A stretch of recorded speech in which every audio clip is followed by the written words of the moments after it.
Alors Caroline, est-ce que vous pensez déjà à votre retraite ou pas du tout? Dites-moi tout. Alors je dois dire que j'y pense pas beaucoup, j'ai pas beaucoup le temps d'y penser. C'est sans doute une erreur, mais il me manque encore quelques années avant de la prendre. Il y a une chose qui est très importante, c'est effectivement d'y penser parce que la retraite, ça se travaille.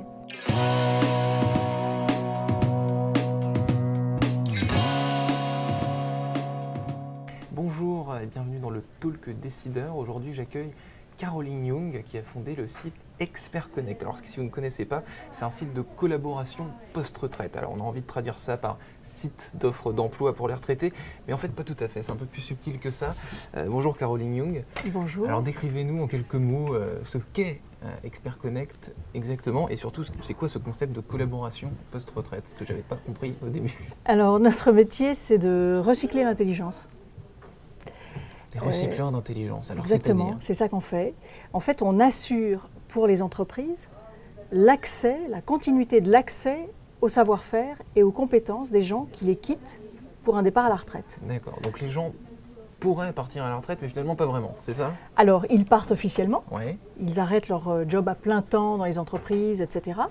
Mais parmi les gens qui partent des grands groupes ou des sociétés industrielles ou des gens qui ont des savoir-faire pointus, il y a une petite partie d'entre eux dont l'entreprise exactement, a besoin parce que ces gens détiennent des savoir-faire stratégiques. Alors soit parce qu'ils vont les transmettre, parce qu'ils n'ont pas eu le temps de le faire quand ils étaient dans l'entreprise, on transmettre ce savoir, soit parce qu'ils détiennent des savoir-faire très particuliers que les jeunes générations ne détiennent pas, pour plein de bonnes raisons. Donc quand ils étaient dans l'entreprise, ils étaient sans cesse en réunion, etc., partout, etc. Donc la transmission, ils n'y ont pas trop pensé. Donc Expert Connect, vous identifier des compétences qui doivent rester dans l'entreprise. Grosso modo, c'est quoi ces compétences? Alors, on est souvent sur des compétences techniques. Ouais. Par exemple?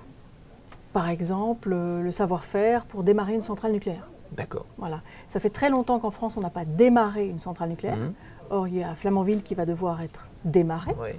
Et donc, ce savoir-faire, logiquement, existe moins dans les entreprises, puisque les gens qui ont démarré les dernières centrales en France l'ont fait en 85. Et donc aujourd'hui, ils sont à la retraite. Aujourd'hui, ils sont à la retraite. Beaucoup d'entre eux. Et donc, certains acteurs du nucléaire ont besoin de garder l'accès, de comprendre comment ça s'est passé, d'éviter les erreurs basiques, etc., et de ne pas réinventer la roue, et de garder ce lien avec les gens qui les ont quittés pour partir à la retraite. Et donc, dans ces cas-là, est-ce que parfois, je dis n'importe quoi, vous allez chasser des retraités? Oui, on va à la chasse aux retraités. Vous allez chasser des retraités, c'est ça? Absolument.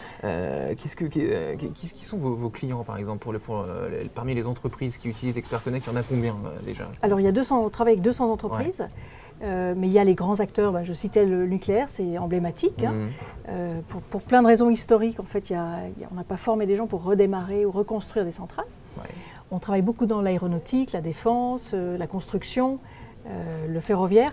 En fait, le point commun de nos clients, ce sont des gens qui imaginent et vendent des produits à cycle long, où il faut parfois 10 ans pour créer le concept du produit qui va être vendu et qui va fonctionner pendant 20, 30, 40 ans. On parle de 60 ans pour les centrales, de prolonger la vie des centrales à 60 ans.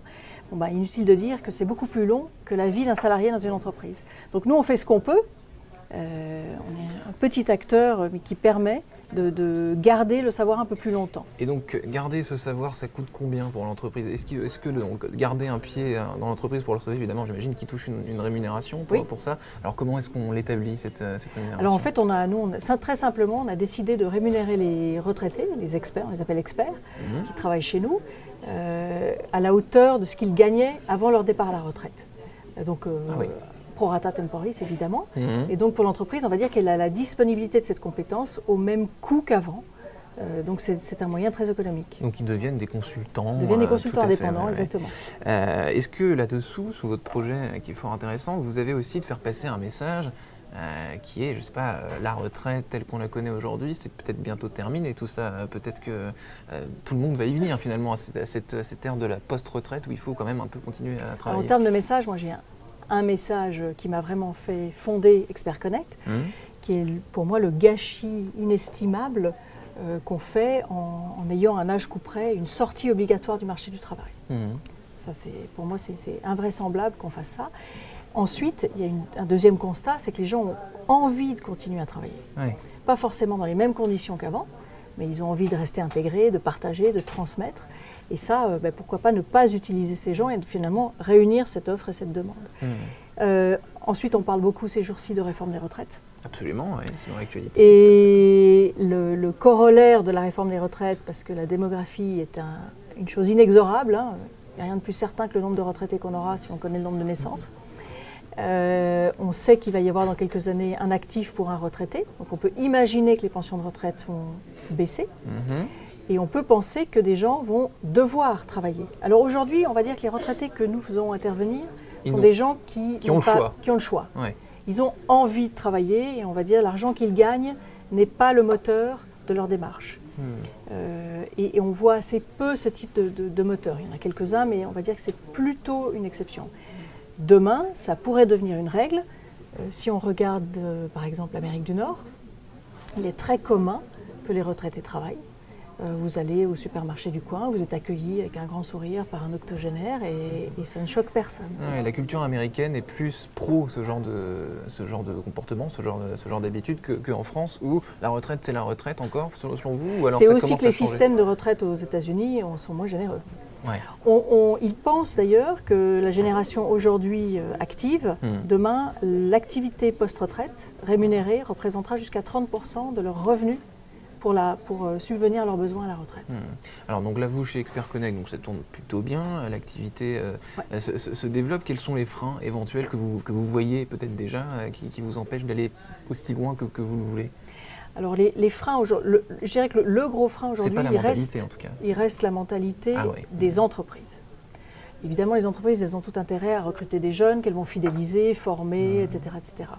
On va dire qu'aujourd'hui, elles utilisent des retraités quand elles sont un peu désespérées sur des savoir-faire très précis qu'elles ont perdus ou qu'elles n'ont plus assez en grande quantité. Et ce n'est pas encore considéré comme une vraie option. Mais ce n'est pas une ressource à laquelle les entreprises pensent. Voilà. Et on va dire que mais les mentalités changent de manière assez... Ça fait 14 ans qu'on existe. Le contexte a beaucoup évolué sur ces questions-là.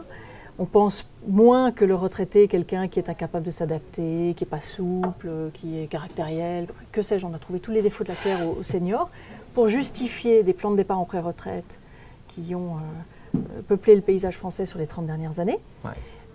Aujourd'hui, ça c'est en train de changer. Et on est en train de se rendre compte qu'un senior peut tout aussi bien s'adapter qu'un autre et apprendre des nouvelles choses et les transmettre aussi bien. Donc, il y a eu aussi un effort, on va dire, des instances publiques pour former aussi bien les seniors dans les entreprises que les plus jeunes, garder ces gens adaptés. Voilà, mais je dirais que le premier frein, il est psychologique. Après, le frein, il est naturel, c'est où y a-t-il de la demande sur les métiers dont on parle. Et donc ça, c'est en fonction des besoins des entreprises. Merci Caroline Young. Merci beaucoup Quentin Périnel.